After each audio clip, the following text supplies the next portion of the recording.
This week on London Real, best-selling author and Pulitzer Prize winner, Jared Diamond. Why on earth did you and your dopey society invent metal and we didn't? Instead he asked, why is it that you white people have all the cargo and we black people don't? They're all people. They're all dealing with the same universal human problems that you and I deal with. That question, why the difference in technology, was in the back of my mind and led to my book, Guns, Germs, and Steel. Historians didn't discuss the question because it was too big a question. It's a matter of life or death for us to understand why these past societies succeeded or failed. On Sunday, London Real presents Jared Diamond, Guns, Germs, and Steel. Once you've been to New Guinea, the rest of the world is boring. Shall we start? Let's go. Okay, here we go. This is London Real. I am Brian Rose. We're sponsored today by the folks at Xbrain, who are the makers of Way Better protein powder. It's organic, grass-fed, and sweetened with stevia. You can go to xbrain.co.uk and get 15% off with customer code London Real. We're also sponsored by the folks at Bulletproof Coffee, which is coffee free of molds and toxins. You mix it with grass-fed butter, brain octane oil, and yeah, it's a fantastic drink. So thank you for those guys for supporting this show. Our guest today is Mr. Jared Diamond, who is a Pulitzer Prize winning author of international bestsellers such as Guns, Germs, and Steel. I get a bit of a chill when I say that. Your book Collapse, and then your new book, which is The World Until Yesterday.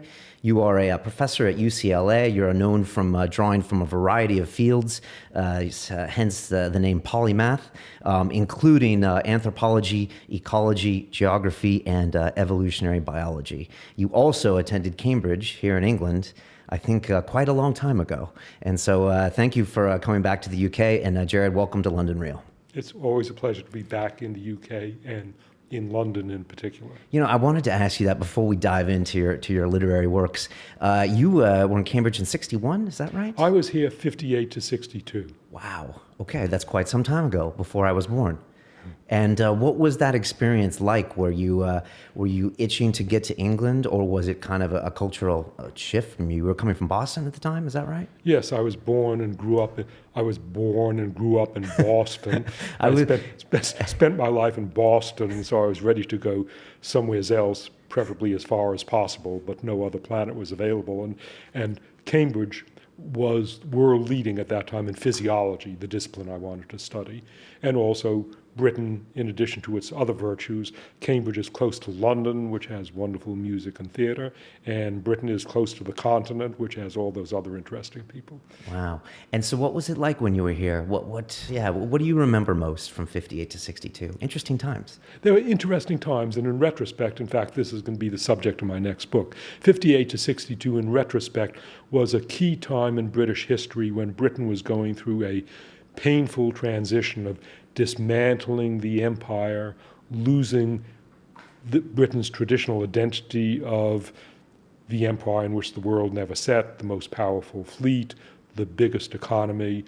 Britain was having to find a new identity and was struggling at the time. And Britain was poorer, was dismantling the fleet, had its first race riots. So it was an interesting and, I'd say, tumultuous time in Britain then. I've been reading listening actually via audiobook from Keith Richards from the Rolling Stones, and he's kind of walking you through British history, late 50s, early 60s. And I think we forget how war-torn this country was and how much of a hangover, you could say, that World War II was. And he was saying there were more horse-drawn vehicles after the Second War than there was after the First War in central London. And like you said, I think that was a huge transition time that people forget about England. So. My first visit to the UK, in fact, was in 1950 when I was 12 years old. And at that time, there was still food rationing. There were still lots of bombed out sites in London that had not been rebuilt. Friends of my parents whom we visited, although they were a distinguished scientist couple, were living in a house without electricity, with a wooden table lit by candles, not elegant Victorian candles, but rough peasants' candles, and dinner was corn mush because they didn't have anything better to eat. This was Britain 5 years after the war.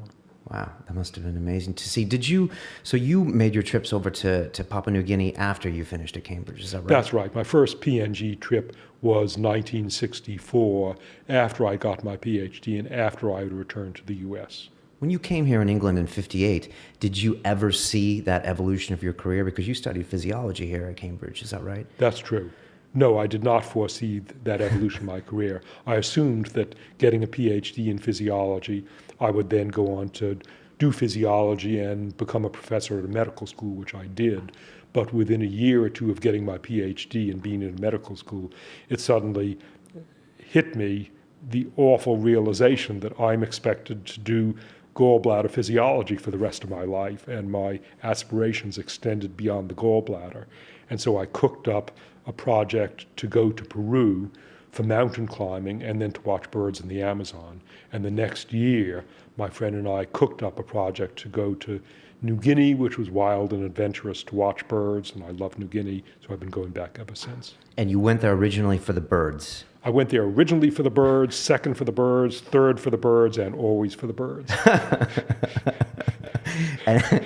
And the observation of the humans was a secondary or just an ancillary benefit. It's incidental in that to do anything in New Guinea, all land in New Guinea is owned by people. So you can't just walk around and watch birds. You have to ask the permission of the local people. May I watch birds in your garden? And in addition, to follow the trail, I get local people to guide me on the trail, and then they point out the birds, but we're always chatting. So as we're watching birds, they want to know, well, how many wives do you have, and how many pigs do you have, and how big is your garden? I then say, how many wives do you have, how many pigs do you have? So we're chatting about all sorts of life and times. And can you describe what it was like when you first went there? You must have heard stories, you must have mentally prepared yourself for what the people were like, but what was it really like when you arrived? Well, before I'd gone there, I was naive, and I knew that New Guineans had recently, and some of them still were, using stone tools. They had been fighting, they didn't have clothing, they didn't have writing, they didn't have state government. They were what was then called primitive people.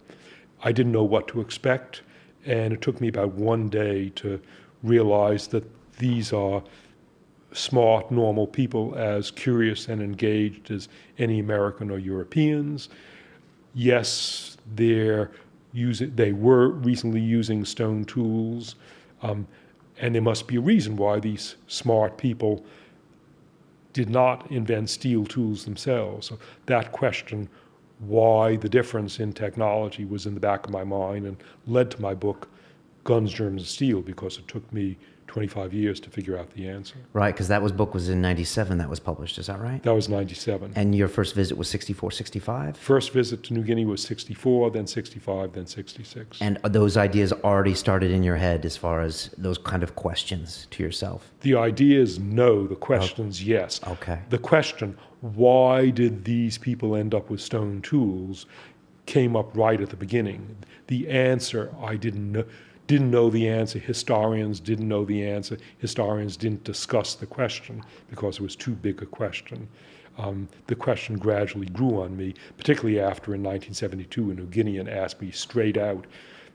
He didn't say, Jared, you're a dope, so why on earth did you and your dopey society invent metal and we didn't? Instead he asked, why is it that you white people have all the cargo and we black people don't? And I blabbered something, but as soon as I blabbered it, I knew it was wrong, and that got me thinking about the answer to this biggest question of history, namely why history unfolded differently on different continents.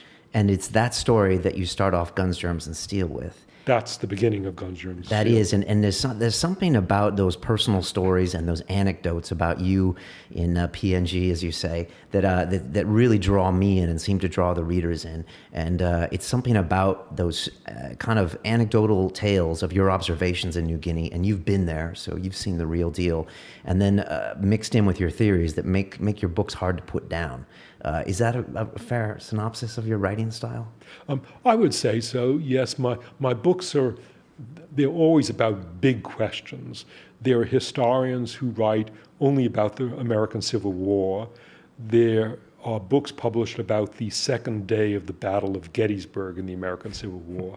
I don't write that sort of book. I like big questions, such as why did history unfold differently on different continents? What are the differences in my latest book between traditional small societies and big societies with state governments and things like bringing up children and treating old people and dealing with dangers? I'm interested in large-scale questions that arise as a result of comparing New Guinea with the United States and other places. Okay. Can I tell you my story of when I first read Guns, Germs, and Steel? Yes. Okay. It's a book that had been coming on my radar. Different people, my father had suggested, a friend, and I had it, and I had a hard time, I think, jumping into it. It's quite a large book, and I took it with me on a trip to Argentina with my girlfriend at the time. We went to Buenos Aires, and then we went to Punta del Este, which is a little tip on Uruguay, and I was there for New Year's with this beautiful blonde girl, and we had a place on the beach for like 10 days, and I was like, okay, this is going to be a great vacation. And after 2 days, Jared, I was bored out of my mind. And so I picked up Guns, Germs, and Steel, and it blew my mind. And for the next 8 days, I was reading it. And one thing I remember is I found it a very modular book.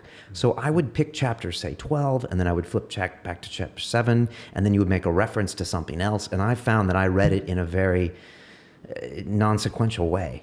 And it really expanded my mind when you went through everything. And you said some of the stories there. You started off with this gentleman in PNG asking you why the white people have the cargo and he doesn't. And you took it further to why did the Spanish land in North America and kill everyone, and why didn't the people of Central America go to Spain and kill everyone? And when that's how I describe you when people ask me about Guns, Germs, and Steel. I said, why did it go this way and not this way? Yeah. But there are so many more things you explore with that book, whether it comes to just the general division of labor, the fertile plains, the north-south, the domestication of animals. Did it take you 30 years to write that book? No. I began, Yali asked me his question, the question, why do you white people have the cargo, you dopes? I'm leading you around in the jungle and you can't follow a trail, so why on earth did you invent metal tools? He asked me the question in 1972. It wasn't until the mid-1980s that I even began getting ideas about this. And for a conference, I think in 1986, I did a paper which was my first attempt to deal with the question. I then began, as you say, my approach is modular. I wrote an article on plant domestication. I wrote an article on writing systems. I wrote an article on technology. My books tend to be modular in that they're broken up into subjects, which I learn about the subject, I write that chapter, I go on to the next chapter, but at the beginning, I'll have planned out the book. So at the beginning of Guns, Germs, and Steel, I realized the first half of the book has to be about the origins of agriculture, because the reasons why different continents have had different human histories has had to do with different origins of agriculture. And then after 6 chapters on the origins of agriculture, which meant spending some time learning about domestic animals, and then some time learning about domestic plants, and then some time learning about east-west axes. Then I went on to a chapter on writing, so I learned about writing systems, then a chapter on technology, so I learned about technology, and then 5 chapters going around the world, a chapter on Africa, a chapter on Australia, a chapter on China. So yes, you've got the essence. The books are modular books. Otherwise, it would be overwhelming to write a book about the history of the world for the last 11,000 years without breaking it into pieces. Did you ever look at yourself in the mirror and said, Jared, I'm biting off too much? No. No. I said the question is a fascinating question. It's a fascinating question, and you probably could have covered 60% of that and still had a work of art with that book, but you really drilled down deep on all of those things you just mentioned. I think it was necessary to cover 100%. Okay. If I had discussed the origins of agriculture and had not had a chapter on Aboriginal Australia to say why agriculture never arose in Aboriginal Australia, or if I had never had a chapter on North America to explain why agriculture arose in North America but was so unproductive despite the fertility of the North American continent, I would have left out big pieces of the argument. Okay. Did your publisher think it was a great idea? Did you have to sell this idea? And did you know it was going to be such a big success? My publisher signed up the book based on a prospectus. The plan of the book I worked out myself. When I sent the book to my publisher's reaction was, this is a long book. It's true, it's a long book. How many pages is it? Guns, Germs, Steel is somewhere in the 400s of pages. The test of the length of Guns, Germs, and Steel, or the test of the length of even my most recent book, is that my best language after English is German. And so I have friends of Germany. My book's been translated into German. And when I visited most recently my German friends, and they were reading the German translation of my latest book, The World Until Yesterday, they said, Jared, we can't read your book in bed at night because it's too heavy to hold. Well, in English it's 500 pages, and in German it's 750 pages, so no wonder. All right, so that's the test. That's the test. And did you know it was going to be a success? Did it happen right at once, or did it come kind of in waves over a course of years? In the case of Guns, Germs, and Steel, it was a moderate success right from the beginning, but the big stimulation was its winning the Pulitzer Prize a year after it was published, and that was a total surprise. I didn't know the book had been nominated. I was sitting at my desk. I didn't know that Pulitzer Prizes are announced on the first or second Tuesday in April. So I was sitting at my desk shuffling papers on April, whatever it was, of 1998. And precisely at 12 noon, there was a phone call, and on the line was a reporter. And the reporter was saying, Mr. Diamond, how does it feel to have won the Pulitzer Prize? I didn't know. So my answer was approximately, my God. And then my next sentence was, Jesus Christ. And then my third sentence was, how can I believe that what you're saying, that this isn't, you're not inventing it? And he convinced me that I really had won the Pulitzer Prize. And did that open a lot of doors? Yes. Okay. Yeah, Recognition, people looking for your next book, speaking. What does that do when you win that prize? It made it easier for me to get on with my next book because I now had a track record. I had a book that really excited people, and so publishers, not just in the US, but in other countries. By now my book's been translated into 38 languages. The result was that publishers in Mongolia and Estonia and Vietnam were also interested in this book because they knew that it won the Pulitzer Prize and that Americans and Europeans were interested in it. Okay. Now, can you walk us through your latest book, The World Until Yesterday? You start off again with a tale in Papua New Guinea. You're at the airport this time, and you're observing the tremendous change this airport's had in, say, the last, 50 years, right? I'm guessing there was a very small airport when you were there in 64, 65. When I was there in 64, the airport of Port Moresby, which is now the capital of the country of Papua New Guinea, which occupies the eastern half of the island of New Guinea, which is just north of Australia. Right, and you explained that in the book, so now I got that in my head. Right. In 1964, the airport consisted of, and mind you, this was the capital of an Australian mandated territory. The airport consisted of 2 wooden rooms. I arrived there not by jet plane, but by a prop plane, by an overnight flight from Australia. The center of Port Moresby, the capital, consisted of an intersection, and the intersection either there was no traffic light in the capital, or there was one traffic light in the country, and it was at this one intersection. I also remember that the intersection was at the bottom of a hill. In New Guinea, the lingua franca, because there are 1,000 native languages, the language that people use for intercommunication is called Pidgin English or Neo-Melanesian, which sounds like baby talk or like English, but it's got its own grammar. And I remember a sign on the road coming down to the main intersection in the country, and the sign in Pidgin English said, "You no can wheel down long dispella kill," which meant you cannot ride a bicycle down this hill. You no can wheel down long dispella kill. So you could understand the Pidgin? I could figure it out. You could figure it out. And now there's been a massive change, and that's how you start this book out, by just observing the people in the airport and how their lives have changed. Is that about right? Or can you explain the premise behind the world until yesterday? Sure.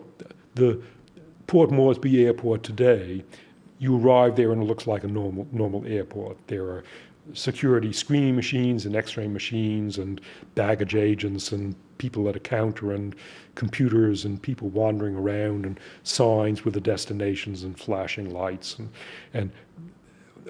but you look and the people, they're not all Americans, they're all New Guineans, and the names of the destinations are not London, Manchester, Edinburgh, but the destinations are Wapenamanda, Goroka, Telefomin. In other words, it looks like an airport as in the rest of the world, but this is New Guinea. And yet in 50 years earlier, there were still lots of people in New Guinea, including some friends of mine, who were still using stone tools. And most people in New Guinea didn't write, and there was not yet a university in New Guinea. In short, in 49 years, New Guinea jumped through changes, the acquisition of writing, the acquisition of airplanes, the acquisition of independent state government, changes that took 5,400 years in the Fertile Crescent and Western Europe. New Guinea has telescoped into a short time the transition from a traditional small-scale society without writing or government to a modern society with government and writing. And so you like to look at that and then try to make observations about the rest of the world, which has been quote unquote civilized, or I know you hate that word civilization because it has a lot of loaded connotations with it.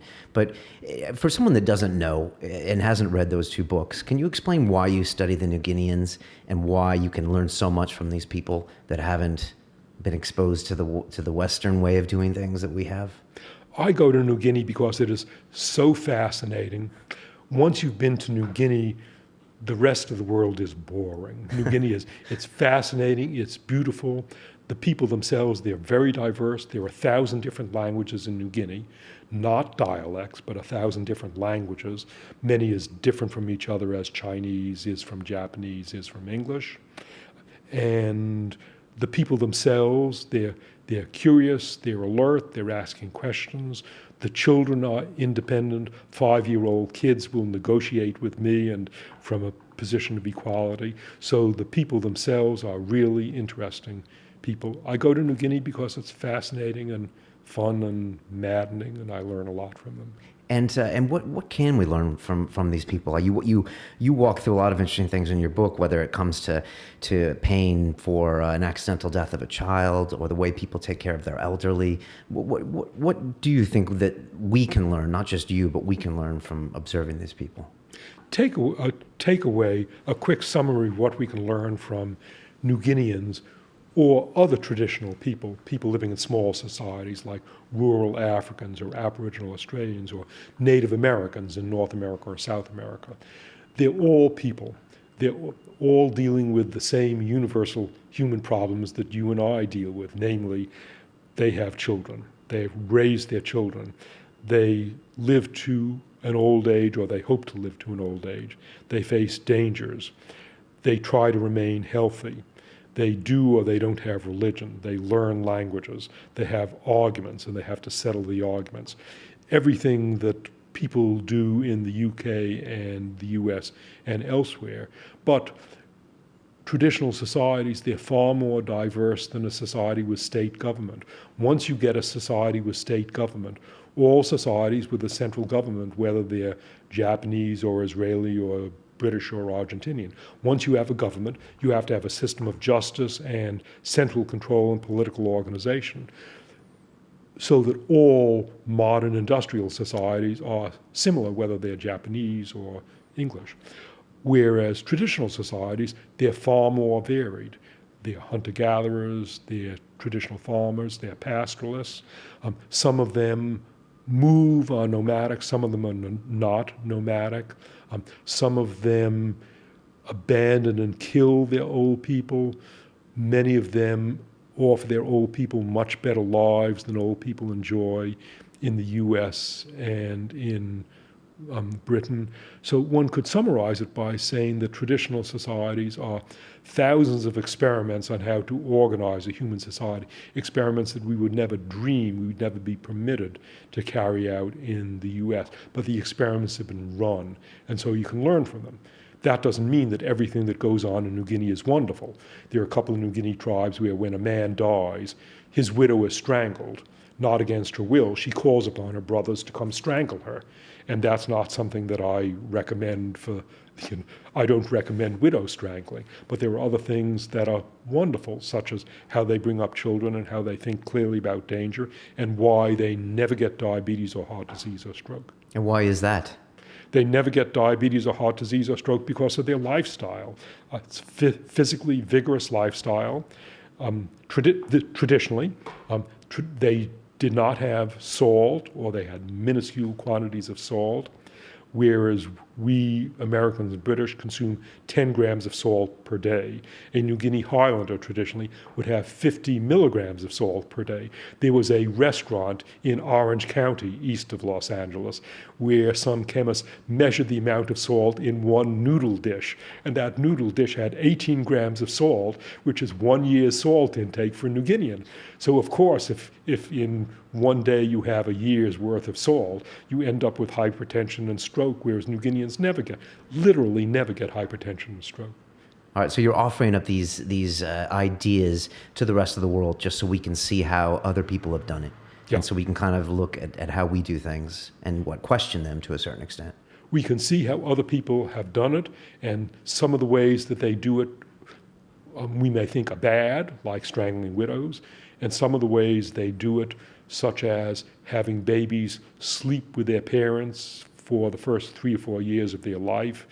We may not like that, but some of the ways they do it, such as never dying of heart disease or stroke, and such as raising children who are curious, everything that we would want for our own children, children who are curious, self-confident, can negotiate with adults, don't go through an adolescent crisis. That's something that we would want, that we do want for our own kids. You know, I'm thinking you were born at a very interesting time, because when Guns and Germs came out in '97, there wasn't much of an internet. And now take us 16 years later, and now everyone is plugged in. Everyone is looking at their mobile device constantly. Everyone has this kind of new social network that's way beyond the Dunbar number. And I was wondering what you think of that. I know it's a very general question, but you must have some observations as to where we're going, because if you saw the New Guineans accelerate so fast, now you take us in the last 16 years and we've gone to this really pushing our frontal cortex, I would think. What are your thoughts in general? Well, I can give you a contrast, what it's like to talk with a New Guinean and what a traditional New Guinean, and what it's like to talk with an American of the generation of my sons, who are 26 years old. When you talk with a New Guinean, it's a full attention conversation. The guy or the woman is not looking in his or her lap at his cell phone. He's not text messaging. He's looking you in the face and listening to you, and there's no distractions. And the talking may go on for hours because there's no television and nothing else to do. Whereas the younger generation today, when they're talking, if they are even willing to stoop to talk to someone of my age, yes, in their lap is their handheld, and there's pushing buttons and send the text, and then they'll look up and have a bit of a conversation, then look down. Let me tell you a story, because this is a touching story of the consequences of this, the consequences of no longer conversing, looking people face to face and listening to people as they talk. In Japan, so my wife has Japanese relatives, and as a result, we know life in Japan reasonably well. In Japan, 50 years ago, most marriages were arranged. The couples did not date. Instead, there were professional marriage brokers, or the parents arranged the marriage. And nowadays, most Japanese select their spouses. But the change in Japan has been quick. It's been 50 years, and those 50 years have coincided with the arrival of the electronic media. And Japanese today use their cell phones and their handhelds and so on. So our Japanese cousin was and the result is that young Japanese have not acquired the social skills required to to date and to make a relationship. So our cousin was in a Japanese restaurant, and at a table there was a young man and a young girl. They were sitting there, very well dressed up, but they were obviously awkward, and it was obvious that they were there on first date, and so they were sitting there, but they were both abashed, both looking in their laps, and they weren't talking to each other. One would do this, and then the other would do this. They were so awkward and they were so socially unskilled that on their first date they were text messaging each other. I'm sure that's not the first time that's happened. I'm sure. So where does that mean we're going? I mean, you make a lot of observations about all sorts of different parts of our society. What are the things that concern you the most? What 2 or 3 things? Yeah. There are so many things that concern me about our society. One is my concern about the direction that the whole world is going. We are consuming resources faster than resources are being produced, and we are consuming at a rate such that within 30 or 40 years we'll run out of essential resources like fisheries and forests and topsoil and unutilized water. So one thing that I'm concerned about is that the world is going to exhaust its resources, but when that happens, then we start fighting each other in dead earnest for a shrinking resource pie.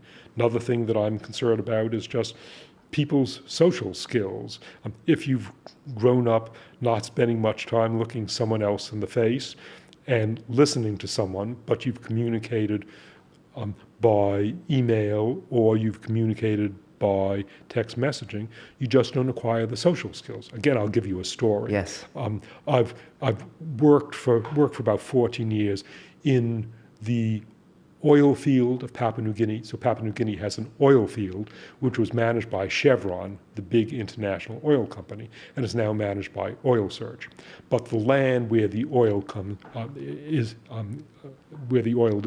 underground, the land belongs to New Guineans who until relatively recently were living really traditional lifestyles without metal tools and so on. But the oil companies have to negotiate with the New Guineans who own the land over the oil leases. And New Guinea is a democracy. This is not Nigeria. This is not a place where the army comes in and says what the contract is, but the oil company executives come in and they got to negotiate with the New Guineans. So while I was there, I heard the story from Chevron executives. There were a batch of the international Chevron MBAs and international lawyers who were going to come in to negotiate with a batch of villagers for a new oil lease. And these villagers had never been more than 10 miles from their village, and most of them couldn't read, and they certainly were not lawyers, and they weren't MBAs, but they were going to negotiate with the MBAs from overseas. And the expectation was, oh, these poor people, they're going to get walked over, and the oil company is going to get everything it wants out of these people because the oil company executives have negotiated all around the world. But New Guineans have spent their lives negotiating with each other. And so when you put together the New Guineans and the oil company executives, the New Guineans have had such a wide range of negotiating techniques. They would make an agreement and then they would disavow it the next day. They would say something and then they would say, no, that was a lie. They would come up with all of these negotiating techniques that drove the MBAs and lawyers crazy. And at the end of the week, the MBAs and lawyers were only too glad to get out of there, having signed away most of what they wanted, and the New Guineans got a really good deal for the oil lease. That simply means that if you spent your life in face-to-face communication from childhood on, if from age 1 or 2, a child has had to make his or her own decisions, and from age 5, the child is negotiating with an adult, by the time that child is 10, that child is a skilled negotiator, and an MBA from overseas is just hopelessly outclassed by these New Guineans. That is a very good story. Yeah, you're kind of a man of science, but you always come back to the anecdote. You always come back to the story. Why is that? The stories illustrate things. You know, I could relate facts. And yes, my books are full of facts, and some people think my books are too full of facts. But my wife brings me back down to earth. My wife says, Jared, why do you have to relate 38 facts when 5 facts would suffice? And so I do my first draft and prune out 33 facts, and then I'll usually start off the chapter with an anecdote to give people and myself a feeling for what it's about, and then having told the anecdotes such as Port Moresby Airport, which illustrates the New Guinea has gone through rapid changes in 50 years, then that poses the question.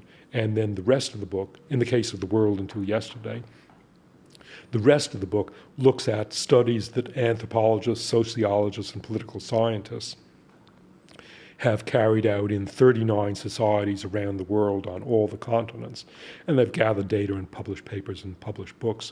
That's the factual basis of the book, but the book is then laced with these stories about the New Guineans outclassing the MBAs from overseas. Yeah, I love them because it really draws you into the numbers, because I think you can get, unless you're an academic, that the numbers can gloss over, a lot of people. Do you like television? I remember the Guns, Germs, and Steel short series that you did many, many years ago, and there was a scene I remember where you were getting emotional and crying, and I was just curious if you liked that experience or if you didn't like it. I liked the experience of making films. I've made 2 films with National Geographic. National Geographic and PBS made a film on my book Guns, Germs, and Steel, and the film was aired on PBS, and the DVD is available and has done rather well. And then National Geographic Channel itself made a film on my next book, Collapse, so you can do those films. I learned from making those films. Again, I was naive at the beginning. I thought, so Guns, Germs, and Steel is a book 500 pages long of 300,000 words. The film, they told me, is going to be 3 hours. I can talk at the rate of about 100 words per minute, so 3 hours, that's 6,000 words per hour. So my 300,000 word book has got to get squeezed down to 18,000 words. Right. How naive and ignorant I was. No, in television, you do not talk for an hour. In television, I was not permitted to talk for more than 8 sentences. I had to summarize the origins of agriculture in 8 sentences, but I wasn't summarizing this sitting at a desk. I was summarizing it on camera in Spain, sitting in a pigsty with a big pig whom I was attracting by acorns, and there was the sun outside and there was the sheep. So I delivered my 8 lines, but I burbled the last line. So they said, say it again. So I said it again, and I got all the lines right, but the pig missed his cues, and the pig came too close to me, and I got scared and pulled back.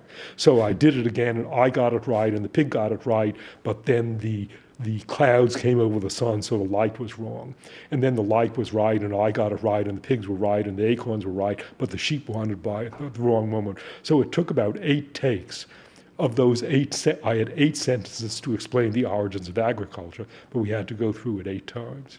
Okay, so you have a love-hate relationship with television. No, I had a love relationship. There was no hate at all. I had to learn to do it differently. Okay. I remember when I first saw that bit, and then I was so happy to see you on television. I was like, yes, and then they put it together, and then they put the crying thing, and I was like, Jared's never going to do television again. I was just like, he must be not happy with that.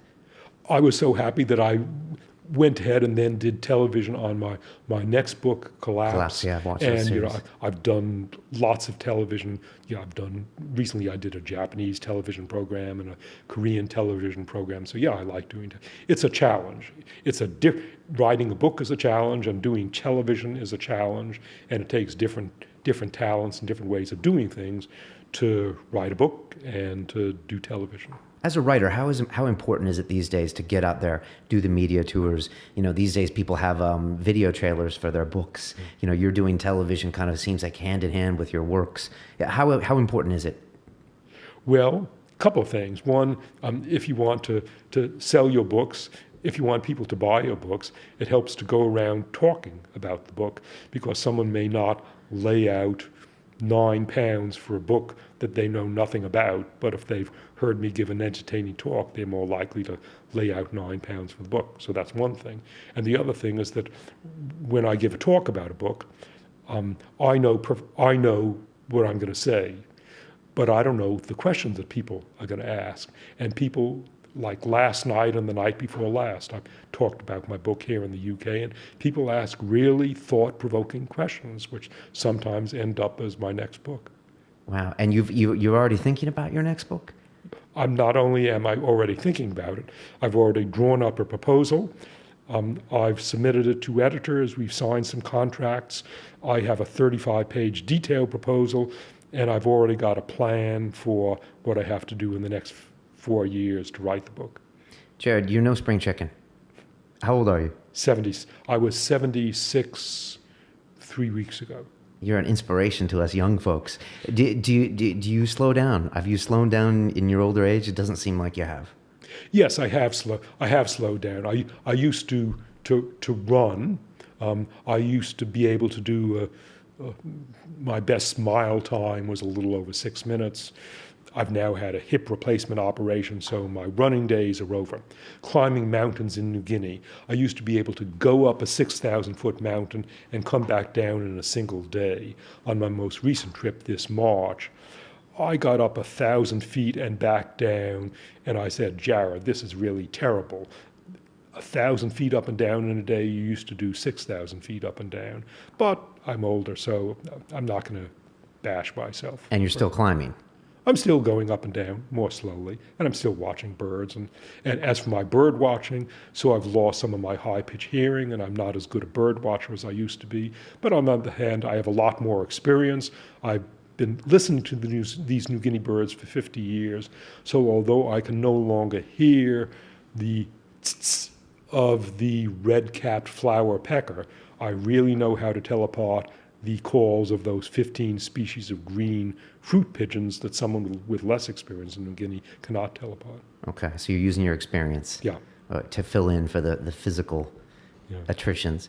What's your? There's been a few critics of this book that have said that you haven't cited specific people in the book, and you had written an article for the New Yorker called "Vengeance is Ours," I think in '08, and there was some indigenous people in Papua New Guinea involved, and we don't know what happened there. Is this something that you made a conscious choice not to cite specific individuals because of things in the past, or is that completely wrong? Among anthropologists now, the anthropologists have changed their own views over the last several decades about whether you should mention indigenous people by name. If I were writing a story about the UK, I would be obliged to name the people unless there was some compelling reason not to do so, so that some other reporter could then go interview that person and see whether what I said about that person was truthful.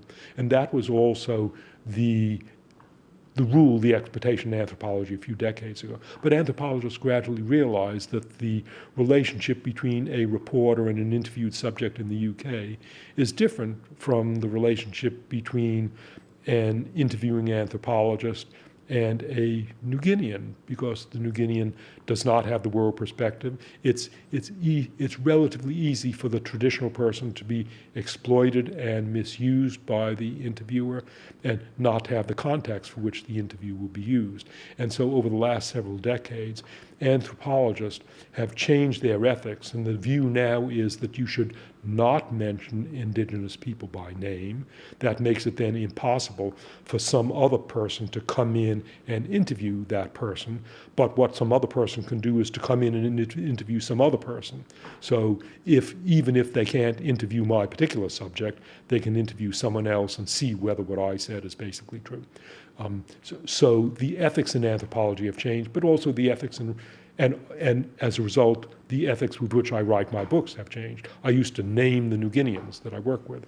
Nowadays, in fairness to them, so that they will not get misused, I don't name them.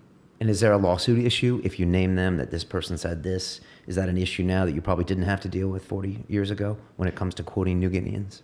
That's true. It's not just New Guineans, but traditional people generally. The requirement 40 years ago was that anthropologists name their subjects. So that's just as in the UK, right. Some other scholar can go in and find that subject and interview that subject. But the power relationships are different. If I'm interviewing someone on the streets of London, both of us come from the same society, and the person understands better where I'm coming from. Whereas if I'm interviewing, or if an anthropologist is interviewing an Amazonian Indian, then it's easy for someone else to come in and misuse that get that Amazonian Indian into trouble. And so that's why the ethics code has changed. Okay. Are you a celebrity in PNG? In PNG, yeah, lots of New Guineans know about my books and they know about my bird writing. Does that make it difficult to, say, conduct an interview or observe sometimes if people know you? No, it really doesn't, because when the usual European comes into New Guinea, let me tell you how what a New Guinea friend of mine said about anthropologists.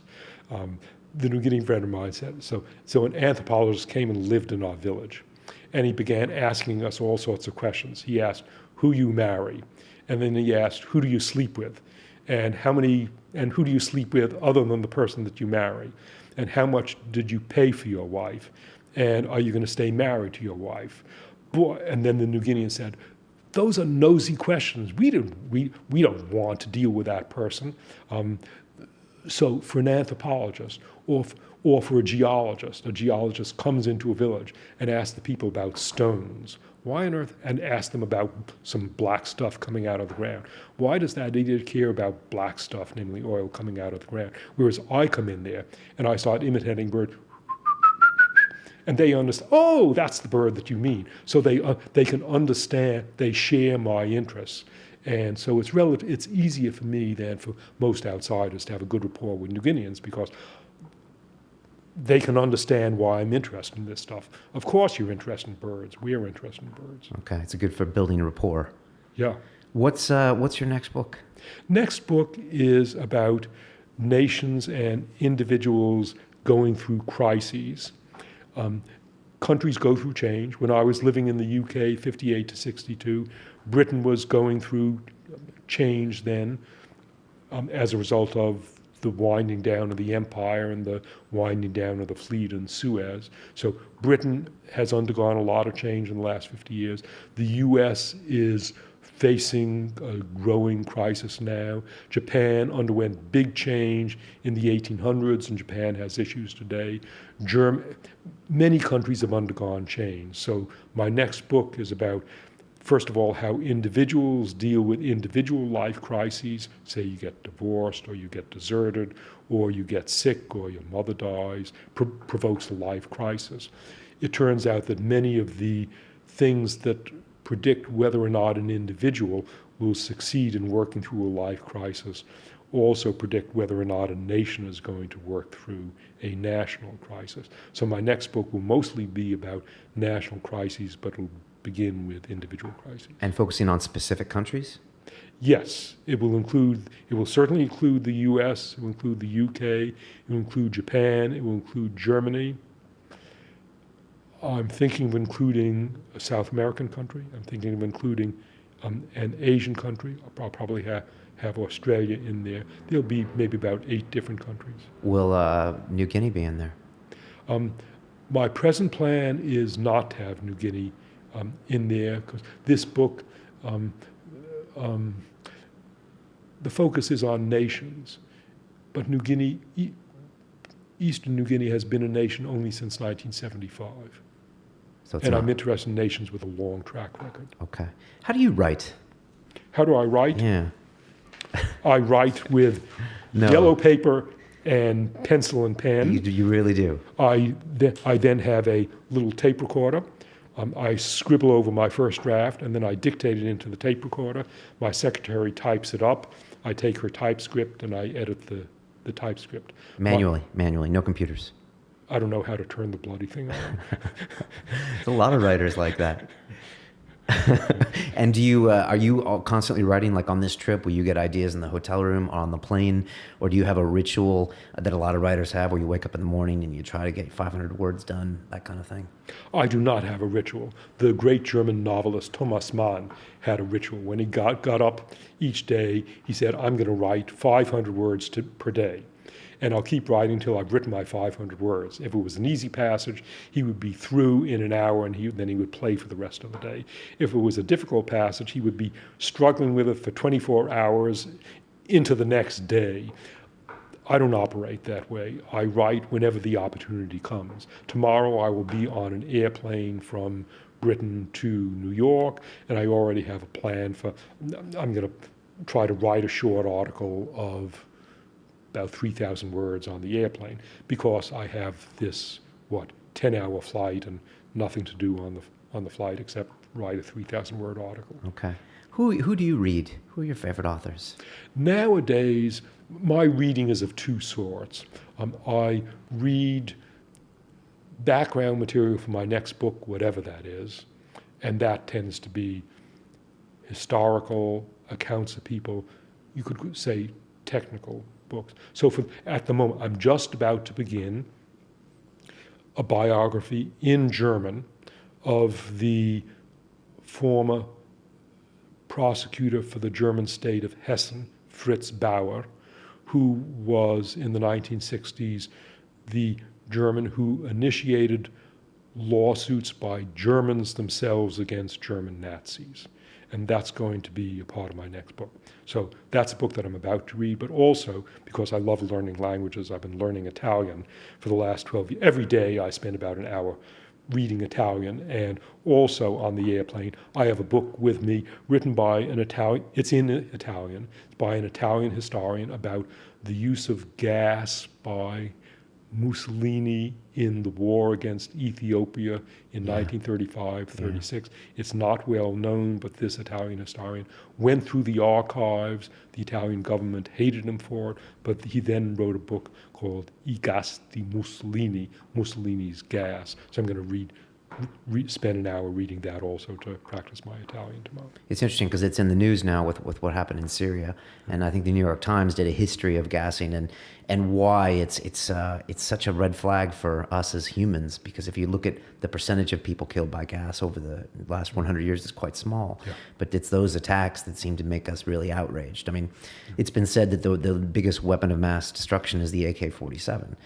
But it's those big nuclear weapons and lethal gases that really get everyone upset when it comes to humans. And they were walking through, that Mussolini, incident and some other things that happened in the past 100 years. How important is it in the days of Google Translate, where anybody can take that book and translate it into English online in a matter of seconds? How important is it for you to know the Italian and read it in the original text? Oh, the books that I read in Italian, well, first of all, most of them have not been translated. Modern Italian literature, much of it has been translated, but modern Italian literature is wonderful in Italian for the same reason that Shakespeare is wonderful in Italian.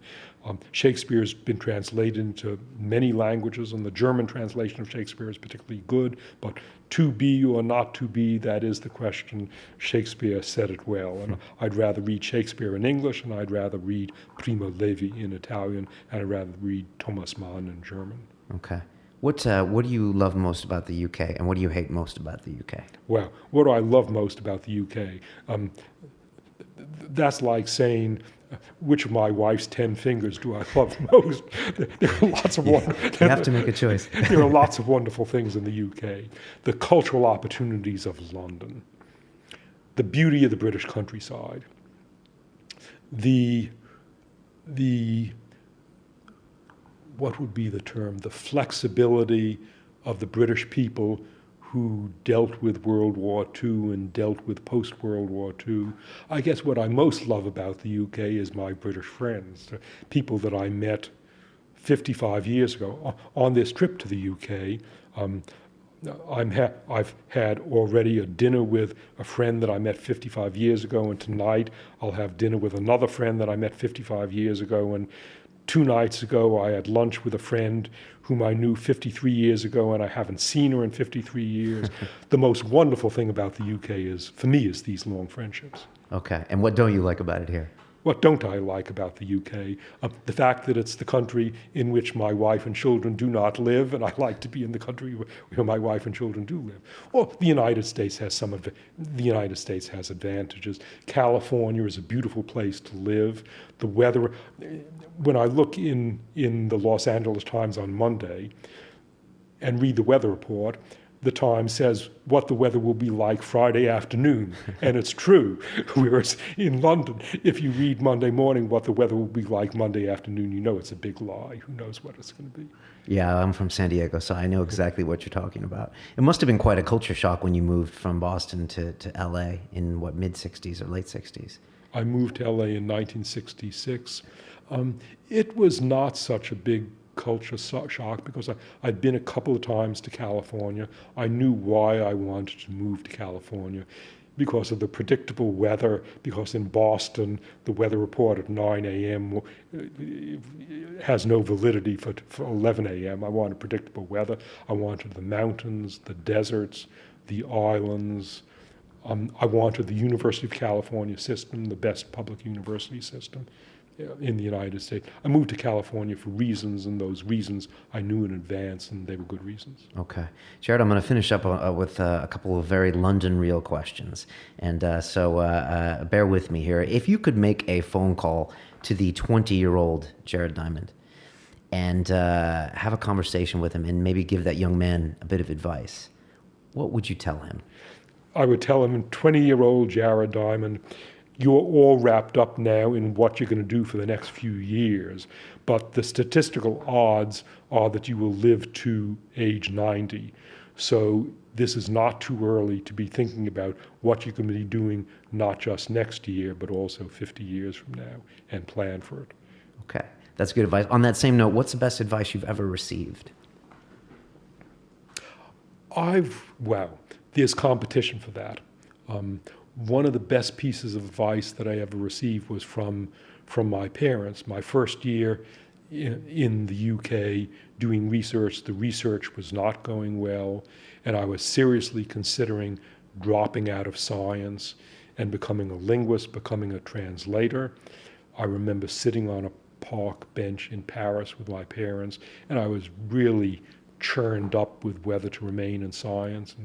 And at the end of an hour's discussion, my father said, well, you've been trying at science for a year. It's just a year. Keep at it for another half year and see how it goes. And if you don't like it after a year and a half, then switch. And I kept at it for another year and another half year, and the experiment started to go well. So I remained in science instead of becoming a simultaneous translator at the UN, which I would not have been well qualified for. So that was perhaps the best single piece of advice I got. Okay, but you said there was competition for that as well. Well, what else? The suggestion by the great evolutionary biologist Ernst Mayr, when I was looking for a place to study birds, he suggested New Guinea. That was great advice.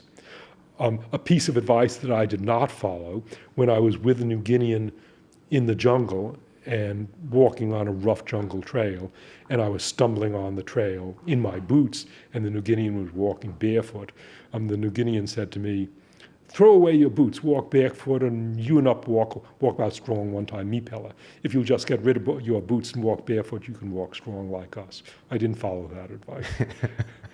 I thought that some of the best advice you might have received would have been from the New Guineans. Well, all right. There's been advice from New Guineans about thinking clearly about danger. That's to say, thinking about the things that you're going to do every day, and like sleeping under a tree. New Guineans are very careful not to sleep under a dead tree, because if you sleep under a dead tree, the chances are 1,000 to 1 that won't fall down that particular night and kill you. But if you're going to sleep in the jungle for 3 years, 365 days a year, that's 1,095 days.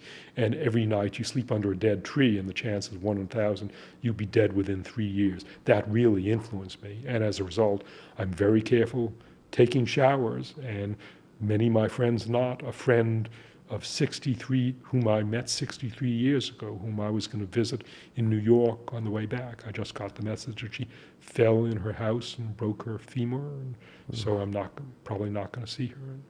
So a valuable thing that I learned from New Guinean is don't obsess about terrorists and plane crashes. Think about the things that you're going to do every day, and if you're not careful, they'll catch up with you, like taking showers. Yeah, I would think that's one of the benefits of spending time with those people, is you get to see what's very important right now and in the present. The last bit of that question is to the 20-year-old listening right now, what is your advice to them? You know, if they want to become, you know, Pulitzer Prize winning authors, or they want to have, say, a career similar to yours, what advice do you give them? Wow. People often ask me, particularly young people ask me, what to do so that they can pursue broad interests and write synthesizing different fields, not just being a linguist, not just being a geneticist, but as I do, pulling together linguistics, genetics, plant domestication, animal behavior. And for young people going into academia, my advice is specialize and get tenure first and a permanent job first, and only then broaden out, because sadly in academia, although one talks about being interdisciplinary, the reality is that people who are interdisciplinary are often either resented or envied, and so you'd better not be interdisciplinary until you've got a secure job. Okay, you're a bit of an anomaly with your polymath. I mean, with the fact that you cover so many different fields. There's not a lot of people like you that do that. That's true. It's I don't know someone else who was the world expert on the gallbladder and also on New Guinea birds, and then got into an environmental history. I've been fortunate at University of California, Los Angeles, UCLA, to have very supportive deans, very supportive department chairmen, chairmen and chairwomen, supportive colleagues who have not only tolerated but supported my doing different things. And your advice is to pick a specialty, really, to kind of... Unfortunately. Pick a Okay. specialty, get a job for life, and once you got the job for life, you can do whatever you want. Yeah, it's interesting. I was in the finance industry for about 10 years, and when I got out, I was kind of preaching not to go in there, but I do see the value sometimes of picking a trade or a profession and learning through that before you kind of diversify. I think even a lot of people that film and direct and act, I think they started off with kind of one discipline and then kind of split out. We could have another conversation sometime about what I've learned from hedge fund managers, who include some good friends. My son is now working for a hedge fund, Okay. and conversely about the advice that I've given to hedge fund managers, but that's a whole other subject. Wow, all right. Well, next time you're in London, we'll have to have that discussion. Will there be television movies associated with this book, or for you in the future, will there be more in the terms of visual arts? There's a movie that was made in Japan that I believe is coming out in Japan, Canada, and New Zealand. And whether there's a movie on this book depends upon whether some enterprising filmmaker sees a way to turn this book into a great film, just as other filmmakers turned Guns, Germs, Steel, and Collapse into good films. Okay, so you're open ears. If someone's listening and they have an idea for the film, they should get in touch with you. Pitch it to me. Okay, cool. I was watching you on Collapse, and I really love that filming of you, and just having you there makes a big difference, because I kind of forwarded through, and I didn't know if you were going to be in there, and it adds a lot of credibility when you are interviewed and make a few statements there. How can people get a hold of the book, and how can people follow what's going on with you? People can get hold of the book because it's on sale in better bookstores everywhere in English-speaking countries. It's already come out in Germany. It's coming out in the next week or so in France and Spain. It's already out in Japan and Korea. So you can get it through bookstores. You can get it through the usual outlets. And as for following me, I have my own website, which I think is called jareddiamond.org. Okay. I believe it's jareddiamond.org. And on my website, I posted stuff about me, and I've written things, including about my books. Okay, but you don't turn on computers? No iPads, no... No. Let me show you something. I am carrying now a Nokia cell phone, and 3 consecutive people in Britain have attempted to show me how to turn the thing on. But it is complicated, and I have not mastered the art of turning on my Nokia cell phone. A man as worldly as yourself, Jared, I thought you might jump in and try to attack the technology. Or do you find that you haven't missed anything by not being plugged in? Too difficult. Too difficult. All right. There's something I respect about that very much. So, all right, fantastic. Can they get this online, I'm guessing, at the Amazons and the different booksellers?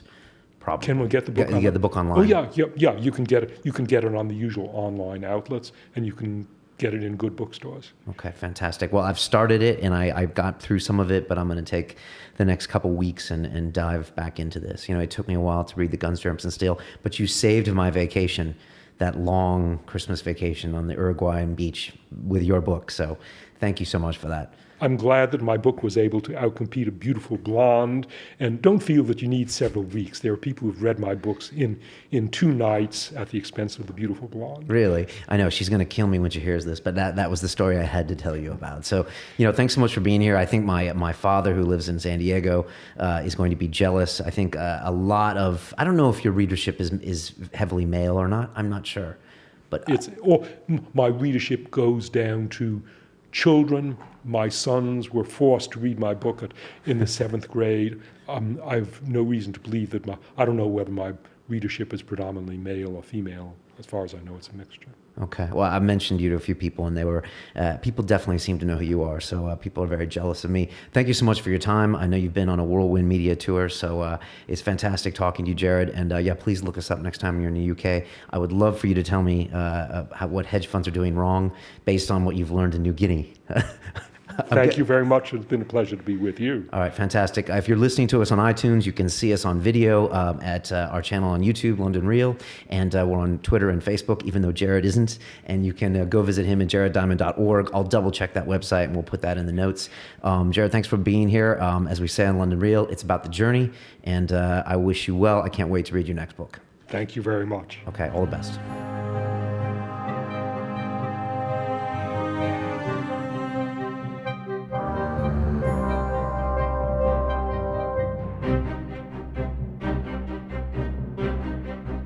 This week on London Real, former MI5 intelligence officer turned whistleblower, Annie Machon. What we're looking at now is a de facto police state. You know, all the laws are in place, they're just not being applied to most citizens yet. I think it's not a case of having anything to hide, it's having a case that I have a right to privacy, and I can't guarantee my government will uphold that right, therefore I need to take the steps to do it. She talks NSA whistleblower, Edward Snowden. He would die for his country. He wants to try and improve the way his country operates within its own boundaries and protect its citizens. And we seem to forget and think that human rights are a luxury. They're not, they're fundamental, and privacy is one of them. On Sunday, London Real presents Annie Machon, whistleblower. So it's a very British mess, is the short answer.